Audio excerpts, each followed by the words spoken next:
कोई कंजूसी नहीं, हमारे माई हंसा तरीक देंगे। आप भी ताली बजाइएगा।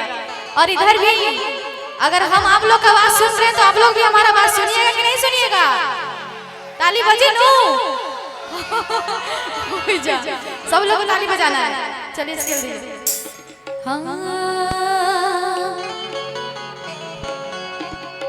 शारदा भवानी रखा सभा बीच पानी कि दोनों हाथ जोड़ पड़े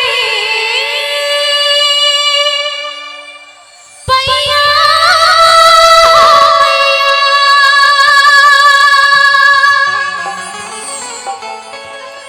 बुधिया के निभानी आ दुखिया में दीन बनी कि नाही पूरा पढ़नी पढ़िया हो मैया।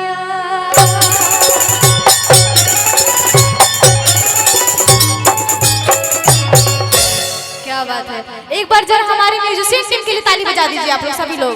इतना अच्छा माहौल बना रहे हैं। आप लोग को भी बोलनी है, आप लोग का बेटा समान है, ताली तो बजना चाहिए।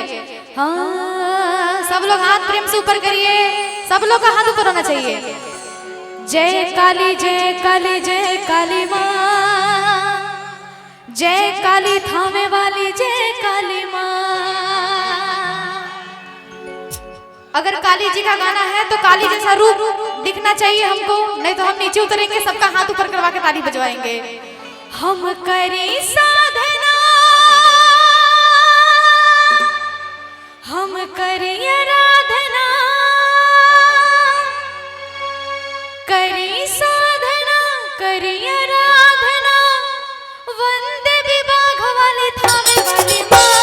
ताली के साथ जय काली जय काली जय काली माँ, जय काली जय काली जय काली माँ, जय काली जय काली जय काली माँ, जय काली जय काली जय काली माँ। हम करी साधना, हम करी आराधना, करी साधना करी आराधना, वंदे विभाग वाले थामे वाली माँ।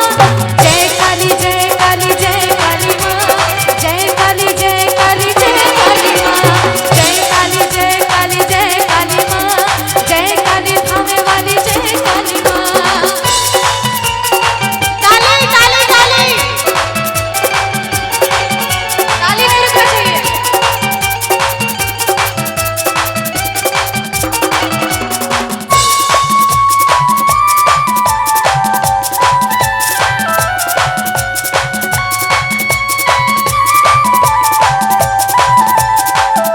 जय काली जय काली जय काली माँ, जय काली जय काली जय काली माँ।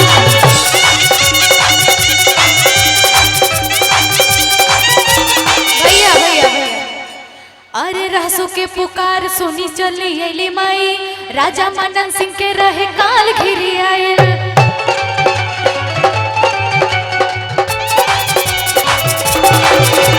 आके कलकत्ता माई लाख समझौली, हटे जोगे राजा के मनाए नहीं पवली।